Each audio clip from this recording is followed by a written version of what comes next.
earth becomes art, where earth and the artisan thrive, where earth becomes a fashion statement, where earth is a way of life, where every day is Earth Day. This is something I wrote a couple of years ago, and that has become our vision statement. This is where I am today. This is what Color the Earth means to me. It's been a long journey of 12 years. It's been often tough, challenging, but exciting every step of the way, and I'm going to tell you why and how. I wanted to be an HR professional. In 1995, I got married and I moved to Bangalore with big dreams of pursuing a corporate career as well as balancing family. As soon as I reached Bangalore, my in-laws forbade me to go to work. They said, stay home and look after the family. I was shocked. That was not what I expected. I reasoned with them and I failed. But I decided to bide my time and wait for the right moment. And funnily enough, 8 years passed for the right moment to come along. I had children by then. And the first aha moment came for me when I attended a clay course in terracotta jewellery with my children. I first did the clay course, and when I touched that first ball of clay, something transformed inside of me. It was a magical deja vu moment, as though I had some unfinished business from a past life. There's never been a dull day in my life since then. I specialized in terracotta jewellery. I started refining that craft which I learned. I started showing it to friends and they loved it. I trained my first 2 women, but I was still working from home. We supplied our work to boutiques and we were constrained by one challenge, and that was the consignment model.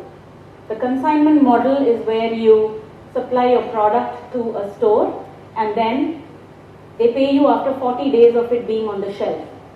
That was clearly hindering us from going forward.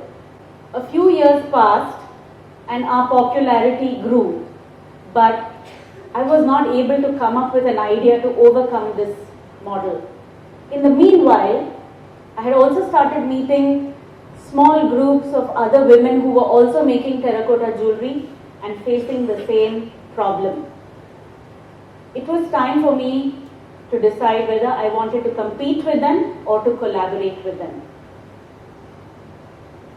Some higher sense prevailed, and I've always believed in the power of collaboration. I believe that if I grow, I want to grow my ecosystem around me as well. And that made me collaborate with more and more and more artisan groups who were facing the same challenges as me. But I was still not finding the solution. I had to pay salaries, I had to buy raw material. I had so many financial challenges in the family itself. What was I going to do? I was just praying for a miracle. I've always had this innate urge to be different. At that time, I didn't know what was different. I always questioned what was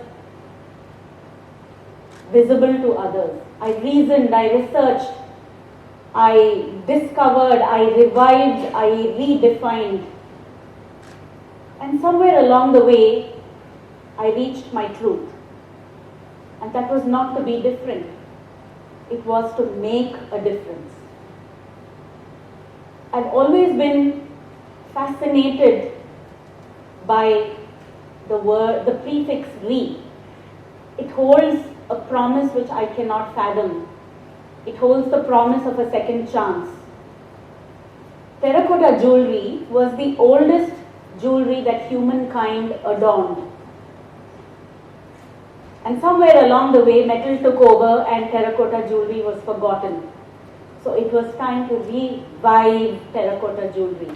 And I made that my life's passion, my life's goal, to do it not just for myself, but to do it for all the artisans who were doing this for a livelihood. I got selected to attend the 10,000 Women program, which is a fully funded program by Goldman Sachs to empower women and entrepreneurs all across the world. That was a dream come true for me. It was a God-sent opportunity. It meant that I needed to be away from home for 3 weeks out of 12 weeks.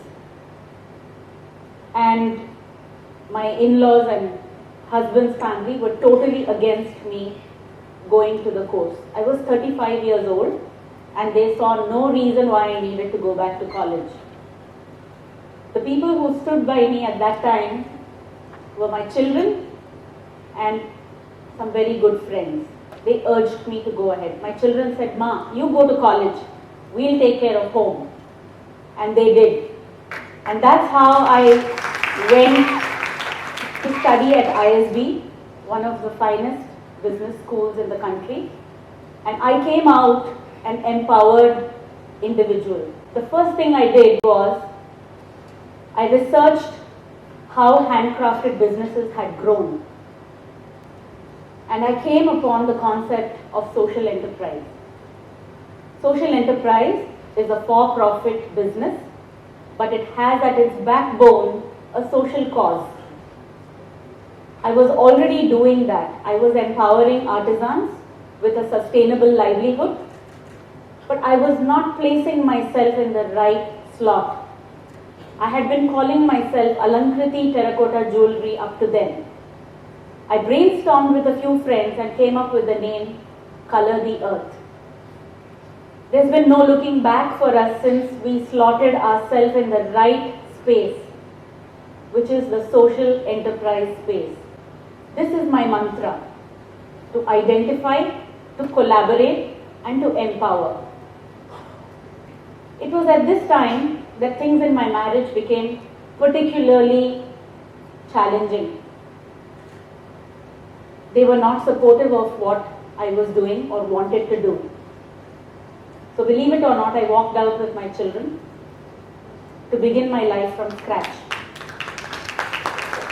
I don't regret it today. It's the best thing I did, empowering myself. Because the system that I was in did not resonate with me, it was time for me to carve my own niche in life. So I moved back to Hyderabad, which was my hometown. I had already grown my customer base there. And an angel, a friend, and angels are not females, always. So don't get that wrong. Angels are men and women. And there are earthly angels as well. So an angel introduced me to a person who ran a very reputed mall in Hyderabad. They gave us a table space from which I could sell over the weekend. And my daughter and I would stand at the counter for 4 hours on every weekend and tell people our story, tell people about the artisans we represented. We did so well that I decided to go and speak to the mall management, and I took up a small 8x8 kiosk space in 2010. My first month I sold 60,000 worth of terracotta jewelry, which itself was a record in that time. And within a short span of time, we quadrupled. I'm talking about in 6 months' time. For me, it's not about how much I sold. What happened more magically in this whole process was that I grew from 6 artisan groups to 11 artisan groups.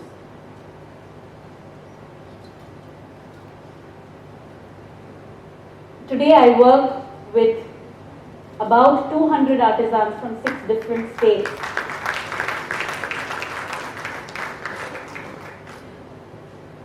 Today, Color the Earth is not a jewelry store.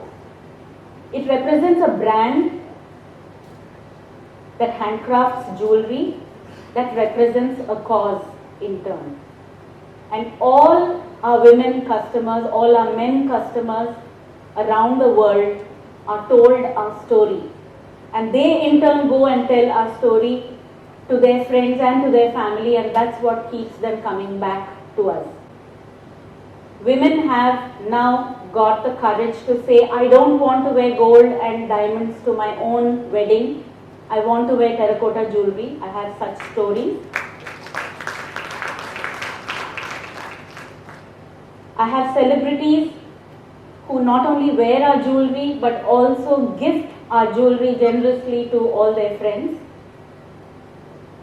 This is where I retail out of today. I don't retail out of the kiosk anymore. This is a snapshot of our studio where we retail the work of all the 11 groups of artisans from across the country. And in 2013, I also set up the first social e-commerce store that sells only terracotta jewelry in the world. For a 42-year-old person like me, technology is a big challenge, believe me.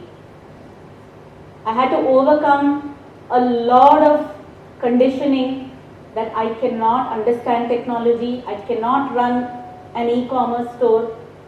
But the truth is I run it on my own today with my employees. I don't have an agency who runs it for me. I wanted to leave you all with a few thoughts because you are the right audience to talk about this. Why social enterprise? India has the largest number of social enterprises in the world. But there is no legal sector, there is no registered sector in India called social enterprise. I am a for-profit enterprise and I am in that sector. I may be working for a social cause, but there is no legal registration called social enterprise. There are no policies that differentiate a normal business person from a business social entrepreneur who is working towards development. And clearly that is the need of the hour. Our country has some amazing people who are working at the grassroots levels to empower people at the bottom of the pyramid. But we don't have our structures in place yet. What is empowerment to me? Empowerment comes from vulnerability. We have been conditioned to understand that vulnerability means weakness. For me, it's not that. It means to be open. To be open to understanding yourself. To understanding the power which is inside you. To understand your strengths and weaknesses. And what do we do about that? We hone our strengths, and once you hone your strength, something happens. They say that when you want something badly, the universe conspires to make it happen. And I believe that. My story is completely about that. I have met magical people along the way in this journey. Friends who just approached me and said, here is 50,000, use this for your business, don't worry about giving it back to us. Those are the kind of people that have made Color the Earth where it is today.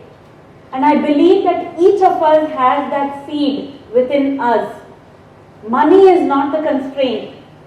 It's understanding your own power, it's understanding your own influence. When I go out with an understanding of my power, I attract people with the same challenges, with the same people who are searching for the same solution. And what does that make us? It slowly makes us a herd. It becomes one group. We go along, we meet another herd that's doing the same thing. At this point of time, we decide whether we want to compete or to collaborate. By collaborating, you can make one small unit a bigger unit. And you keep going on, and that's how you go from 2 to 11 groups. From 2 artisans to 200. And each of us has this innate power to empower ourselves, to understand the power of collaboration, the power of empowerment. I may still be just a drop or a droplet in a microcosm in this cosmos. But I believe I've made a small difference, and I believe you can do too. The future is handmade. Thank you.